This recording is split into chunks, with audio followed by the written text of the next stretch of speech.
nào bệ sẽ đau cái càng có rũaทางสาวหมู่บ้านก็คือใส่น้ำจุดนี้เด้อทุกคนเลยเห็นบ่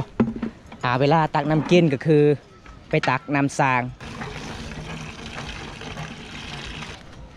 สาวสวยบ้านป่าสู้ชีวิตตอนอยู่เฮือนอยู่ศาลตอนเป็นสาวโสดน้องต้องการแฟนตอนนี้ กระดอง35 ล้าน เขาครัวน้องยากจนเลยทุกคนเลยเพื่อนน้องประมาณนี้เลยสร้างอาชีพก็สิตกแล้วนี่ทุกคนเมื่อนี้เจ้าบ่ได้ไปใส่หมองบ่เห็นหมองเจ้าอยู่นี่นะ ขึ้นได้บ่น้องโอ้ยพี่น้องเลยโคตรลำบากเลยจะได้บ่ขุงามๆอยากได้เนาะอันนี้มันพังแล้วทุกคนเลยขุมันเก่าแล้วเอาจะได้อายเขากลับกันเด้อน้องเด้อสู้ๆด้วยน้องเด้อตั้งใจช่วยเวียกไอ้พ่อไอ้แม่เด้อบายบายอีกทีนึงเนี่ยบายบายไปกันเด้อเมื่อหน้าพอกันไหม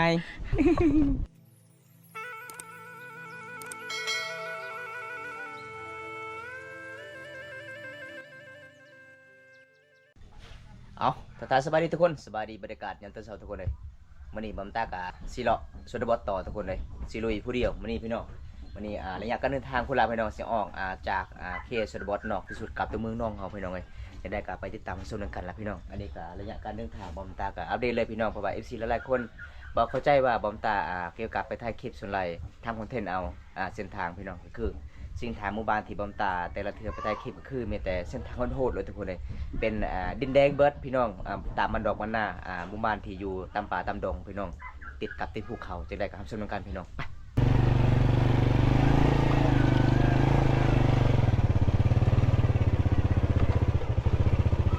ยากการเดินทางมานี่พี่น้องวันนี้บำตาก็จะอัปเดตเส้นทางเลยทุกคนอันนี้จะเป็นเส้นทางออกจากหมู่บ้านของบำตา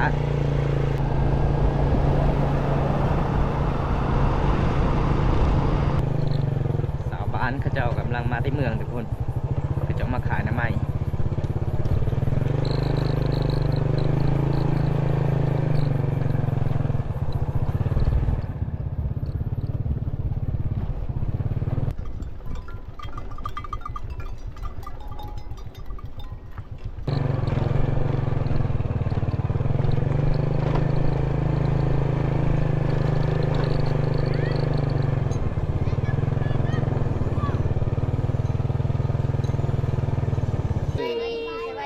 บันชวนบ่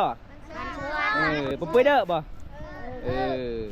เปิดเด้อเลยเปิดเด้อไหนเด้อไหนบ่เปิดบ่อ๋อวิลนะไหนวิลคุณเซ่ชุมพาวเต้าชุมพาวเต้าวิลไหนชุมพาวมังกรบ่อ๋อเมืองน้องบ่วิลคุณเซ่เนาะหน้าระเมอเมยสีคำอันนี้ล่ะอาซานอันนี้ดิอัตรนผู้นี้เด้ตุนผู้นี้เด้บายบายเฮือนหลังใดพี่น้องเจ้าเฮือนหลังนี้ปะอันนี้เป็นน้องของแม่น้องปะโอ้ทุกคนเลยเจ้านอนแบบใดเวลาเจ้าไปแขกเฮือนหลังนี้ฮะนอนอยู่นี่ปะไปพาไอ้เขาไปเบิ้งลองเบิ้งเอาทุกคนเลยอัปเดตเบิ้งเพื่อนพี่น้องของสาวโทเวลาสาวโทไปซอยเวียก็คือเรื่องนี้ทุกคนเลยโอ้เจ้านอนอยู่ใสนอนสาวโทเจ้านะนอนอยู่นี่ส่วนไอเพื่อนนี่นอนอยู่ใสอยู่นี่โอ้แสดงว่านอนเล่นกันเลยห้องนอนได้ใสนอนอยู่นี่มัดส่วนลูกเด้ลูกของเด้นอนอยู่นี่โอ้ยพี่น้องอันนี้เป็นน้าบ่าวจ้ะบ่โอ้สบายดีเด้อไอ้สบายดีเด้ออันนี้มันเฮือนเจ้าว่าไอ้โอ้ยพี่น้องไอ้มีลูกจักคน3 คนเนาะน้องก็นอนเรียนเลยเนาะเรียนเลยโอ้ยพี่น้องกูมีคนอยู่เนาะโอ้ครอบครัวยากจนทุกคนเลยสบายดีเด้อสบายดีวันสวนเด้อกินข้าวกินน้ำเลยบ่เว้ได้อาหารยังตอนหับเสาโทมาซอยถอนมันสัมภาระ หาตอกไม่ย่างหาตอกมาชรยาร์มักทั่วปะเอ้าพอได้ยินหมู่บ้านชาวบ้านอาบาบว่าซื้อมักชรยาร์เด้อโอ้ยอันนี้จะเป็นพี่น้องของสาวโทเดี๋ยวผมตากะสิอัปเดตระเบิงพี่น้องเพื่อนสาวโทที่ไปเยี่ยมยามพี่น้องของเพื่อนหรือว่านาบาวของเพื่อนประมาณสำนีเลยทุกคนเนี่ยบ่มีหยังหลายเด้อทุกคนนี่เห็นบ่ทุกคนโอ้ยหยังก็บ่มีเลยพี่น้องเอ้ยแต่สาวโทกับพี่น้องของสาวโทมันก็ครอบครัวยากจนแต่สาวโทก็อยู่ใดไปซอยพี่น้องเห็นพี่น้องยากจนทุกคนก็เลยน้องสาวโทก็มาซอยทุกคนเลยอันนี้มันลูกเจ้าบ่เอ้ยอยู่นำกันจักคนยังสามคนรวมทั้งหมดจักคนห้าคนไทยพ่อทั้งแม่และลูกสาวแล้วก็มีสาวโทรมาเพิ่มอีก6 คนโอ้พอดีเต็มเลยเนาะโอ้ยพี่น้องสองเสือกระโบเห็นประมาณสำนีเลยทุกคนเลยสงสารน้องลายเอาขอบใจหลายเด้อเด้ออีแม่บ่สาวสุกโอ้บ่สบายน้อยแม่เท่าเนาะบ่ได้กินยาบ่แม่เท่าโอ้เอาบ่ยานี่บ่นี่กินละ2 เม็ดเลยแม่เท่าเอ้ยอันนี้มันยาซาร่าดิกิน2 เม็ดเลยเด้ออันนี้ยาติดหัวนี่แม่เท่าอันนี้เวลากินข้าวแล้วก็กิน2 เม็ดเลยตัวนี้นะกินเสาแรงอันนี้ยาติดหัวบอมตากะบ่ได้ซื้อยามาทุกคนเลยอันนี้บอมตาสิเกียมเวลาไปถ่ายคลิปยาเป็นไข่พี่น้องก็เลยเห็นนี่แม่สาวสุกบ่สบายก็เลยแบ่งกันยาพี่น้องเลยอันนี้เป็นยาดีเจ็บท้องอันนี้นะเวลาเรากินกับน้ำแล้วก็ถอกเข้ากันโอ้เมื่อยเนาะอีเมย์บ่สบายเนาะชนเจ้าบ่ได้ไปนอนหายบ่เศร้าสุกเบิ่งอีเมย์บ่สบายมื้ออื่นแล้วก็ไปซื้อยาให้แม่เด้อฮู้บ่ซื้อยาบ่ฮู้แล้วจะซื้อยายังแน่ ซื้อยาซาร่าเพราะว่าไอ้แม่เป็นไข่มันฮ้อนหนาวอันนี้กินเลยไม่เท่าเลย2 เม็ดฮะเรากินได้ป่ะกินได้เนาะอ๋อเดินข่าวไปพร้อมทุกคน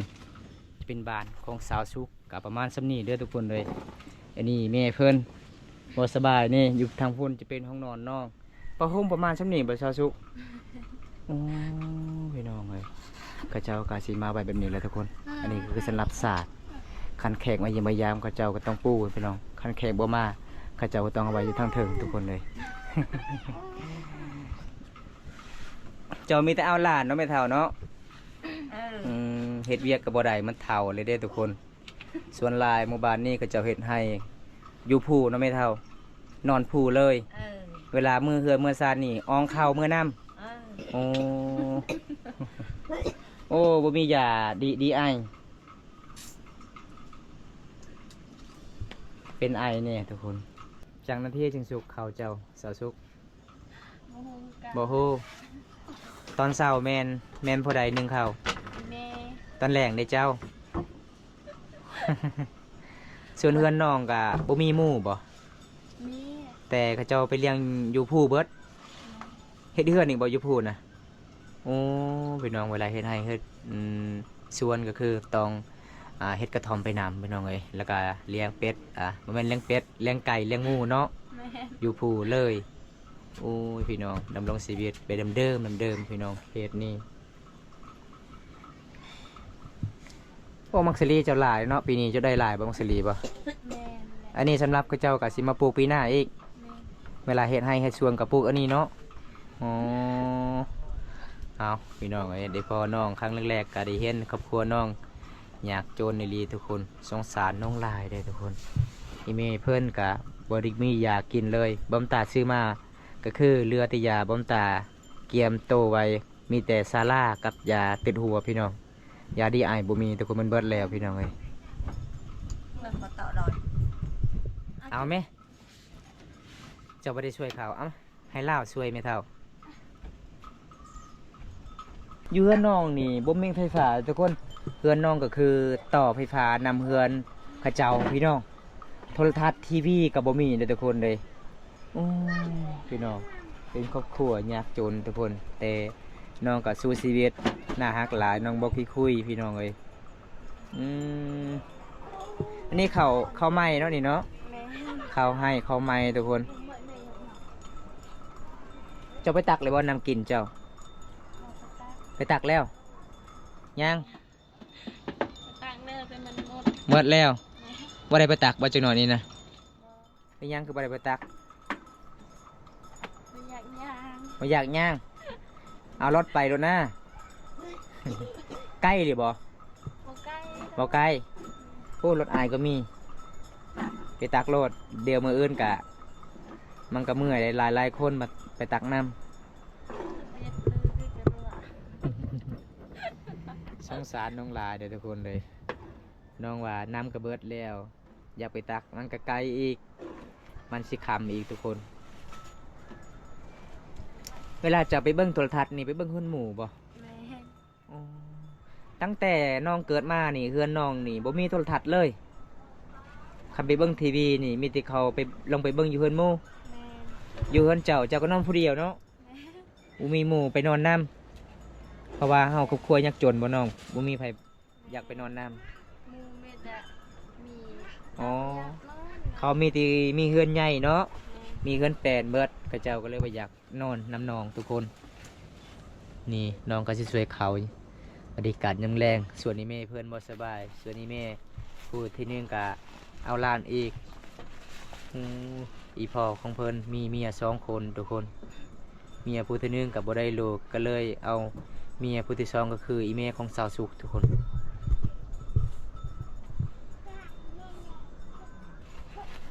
ข้าวให้ปีหนึงนี่น้องได้จักสอบปีหนึง ได้แต่สิ อ๋อบ่กุ้มกินบ่ แม่ อ๋ออึดข้าวอึดน้ำตลอดเลยเนาะ โอ้สงสารหลายทุกคนเลย เห็นเขาเฮือนของน้องกะเป็นตาอีต้นน้องหลายน้องตอนนี้อยากได้สังกะสี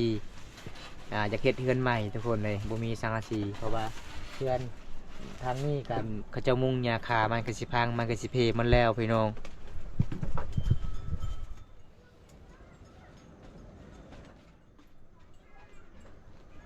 ก็เฮ็ดน้อยๆแท้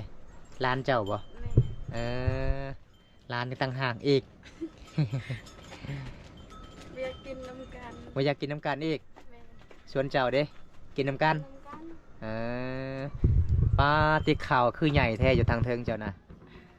ติกข่าวสิขายบ่หรือว่าจังใด โมคายนะ อ๋อเฮ็ดอันนี้ติกข่าวใหญ่ก็คือสำหรับเวลาเฮ็ดบุญกินงะมาใส่แม่นบ่ แม่ เวลาแขกมาเยี่ยมมายามเนาะโอ้ยพี่น้องเอ้ยเห็นแล้วก็สงสารน้องหลายเลยทุกคน แต่ละลังเฮือนที่บอมตาไปถ่ายคลิปมันบ่คือเฮือนน้องเลย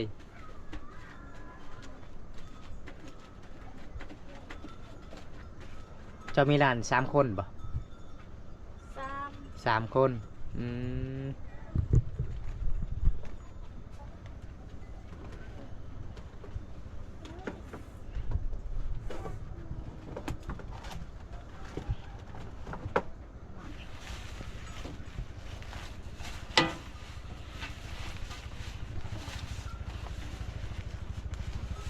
คักอลีเนาะกระสอบเจ้าเนาะ บ่มีกระสอบใหม่บ่ ำบ่มี อ๋ออยากได้บ่คันมี อยากได้เลย อ๋อเมื่อหนาเดียวมันตาจะเสื้อให้น้องกระสอบก่อนทุกคนเลยให้น้องช่วยเขาให้ได้กระสอบไม่ไหมอันนี้มันเก่าแล้วทุกคน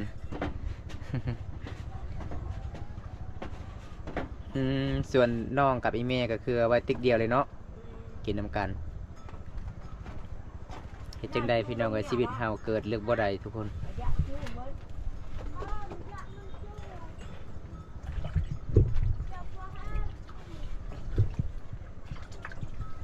น้ำใส่กินเด้น้องไปตักอยู่ใส่น้ำมาด้านบ่ แม่ เอาน้ำเจ้ากระเบิดเลยเด้ กำลังซื้อปัด เดียวกับบอมตากสิตามติดวิธีชีวิตน้องเลยทุกคนส่วนลายน้ำใสก็คือไปตักน้ำมาดานเนาะขันน้ำกินก็คือน้ำสางเลยทุกคนน้ำสางมันจะเอิ้นมาจังใด ก็ เดอะก่อโอ้เดอะก่อเด้อทุกคน บางคนบ่เข้าใจเดอะก่อเป็นหยังก็คือน้ำสางนี่แหละทุกคน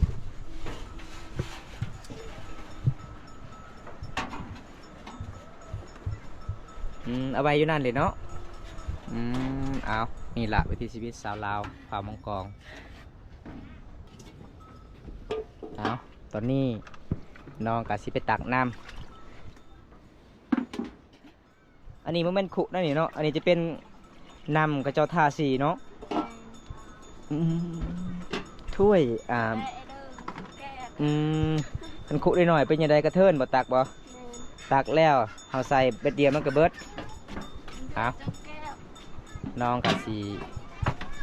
พาบอมตาไปตักน้ำอีกทุกคนเลยบรรยากาศยามแรงมื้อนี้ก็ตามติดวิถีชีวิตสาวลาว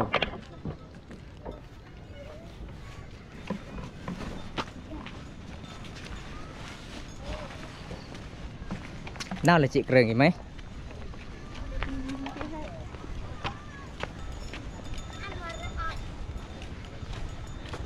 น่าเบสดาวงี้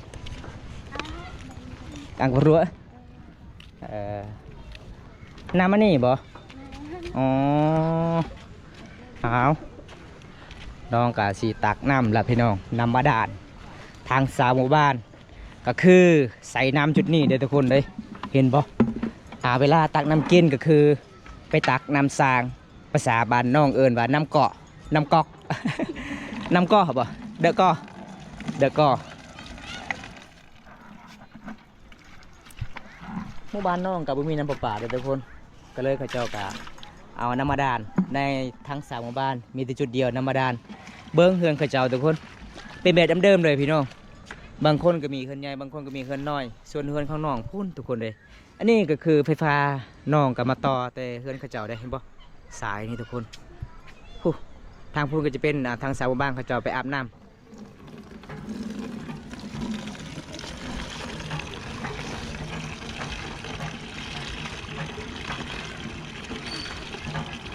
กินได้บ่น้ำมาดานนี่บ่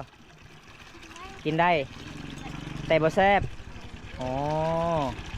น้ำนี่กินได้แต่กินบ่แซ่บน้องก็เลยบ่ได้ตักน้ำกินเด้อทุกคนเลยเบิ่งพี่น้องห้องนอนของน้องเบิ่งสังกะสีทุกคนเลยมันสิพังเลยมันสิเปียกเลยทุกคนมันไปมันแหลวพี่น้องนี่สาวลาวเขาเจ้ากะยามมันแรงเขาเจ้าก็ไปอาบน้ำพักเนาะไม่คานเจ้าเนาะ แม่ยังจะเอานี่นะเอายังก็ได้เจ้าบ่เห็ดนี่บ่ไม่คานนี่บ่อายอีพ่ออ๋อเอายามแรงๆบันส่วนเด้อสาวน้อย มาแต่อาบน้ำบ่เพิ่นว่าส่วนหลายเมื่อวันนี้กับเจ้าก็เว้าแต่ภาษาบรูหลายทุกคนเป็นชนเผ่ามังกรเลยเคสนี้กับบ่มีชนเผ่าตัวอ้ยส่วนหลายก็เป็นชนเผ่ามังกรล้วนๆไทยโซชนเผ่ามังกรมันสิเมื่อลายเนาะเวลาซุกน้ำมันก็สิออกบ่หลายเลยทุกคนเลยเดี๋ยวบอมตาก็สิซอยน้องซุกน้ำก่อนทุกคน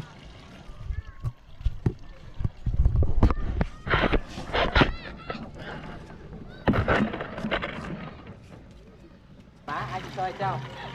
จะทายจุฮันพอเห็นเจ้าโอ้ยเมื่อยลายเวลาชุกน้ำนี่นะซอยน้องก่อนทุกคนเลยเห็นน้องดูมันน้องกับเมื่อยลายสงสารน้องลายทุกคนบ้านนี่กับมีน้ำประปาก็เลยเอาน้ำมาดานมาตักบ้านน้องกับสีหาเมเมื่อยลายก็เลยมาซอยน้องชุกน้ำก่อนแห้งก็ได้แบบแห้งเนาะไปมักแห้งเลยพี่ยาไปมักเห็ดแห้งพี่ยาเห็ดคอยเห็ดแห้งมันเต็มใบ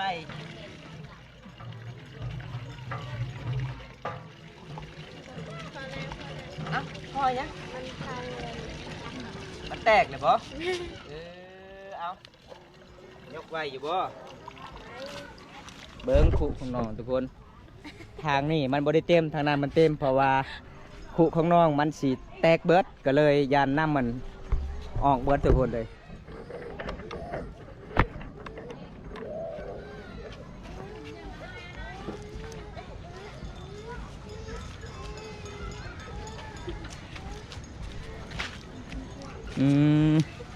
เวลาน้ำเบิดก็คือไปตักจุดนี้เนาะ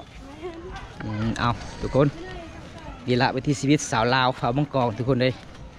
สาวสวยบ้านป่าสู้ชีวิตตอนอยู่เฮือนยืดสารตอนเป็นสาวโสด น้องต้องการแฟนตอนนี้ กระดอง35 ล้าน เขาครัวน้องยากจนเลยทุกคนเลยเมื่อมั่มตาช่างคอนเทนเนอร์อยู่ทางพูนก็จะเป็นน้ำเสียน้องเขาจะเอาไปอาบเลยเมื่อคืนน้องประมาณนี้เลยช่างอาศีก็สิตกแล้วนี่ทุกคนเมื่อนี้เจ้าบ่ได้ไปใส่หมองบ่เห็นหมองเจ้าอยู่นี่นะ เอาขึ้นได้บ่น้องโอ้ยพี่น้องเลยโคตรลำบากเลยนี่ฮอดเทือนฮอดสาดแล้วทุกคน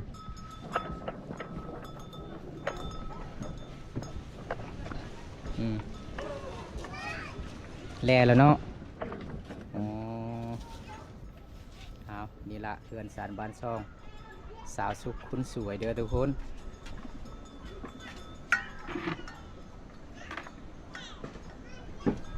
มื้ออื่นกับเบิดบ่มื้ออื่นบ่เวลาจะเฮ็ดกินเบิดแล้วไปตักต่ออีก แม่ จะได้บ่ขุงาม อยากได้ ๆอยากได้เนาะอันนี้มันพังแล้วทุกคนเลยขุมันเก่าแล้วเอาจะได้อายเขากลับกันเด้อน้องเด้อ บ๊ายบายเด้อ สู้ๆด้วยน้องเด้อ โดย ตั้งใจช่วยเวียกอีพ่อไอแม่เด้อบายบายอีกทีนึงเนี่ยบายบายไปกันเด้อเมื่อหน้าพอกันไหม เป็นยังไงเนาะสาวโทอาบน้ำมื้อนี้อาการหนาวบ่น้อง หนาว หนาวแห้งเนาะโอ้มื้อนี้ได้พอสาวโทไปแขกทุกคนเลยไปซอยเขาเจ้าพรมันสัมพลังเด้อเอาจังไดก็สิปิดไว้สำนี้ก่อนทุกคนเลยได้พอน้องในหมู่บ้านสาวบ้านคนสี่แล้วก็ได้พอนางเอกคนใหม่ในหมู่บ้านนี้สาวลาวพามังกรสวยแบบธรรมศาสตร์บ๊ายบายสีนี่ได้อน้องบ๊ายบาย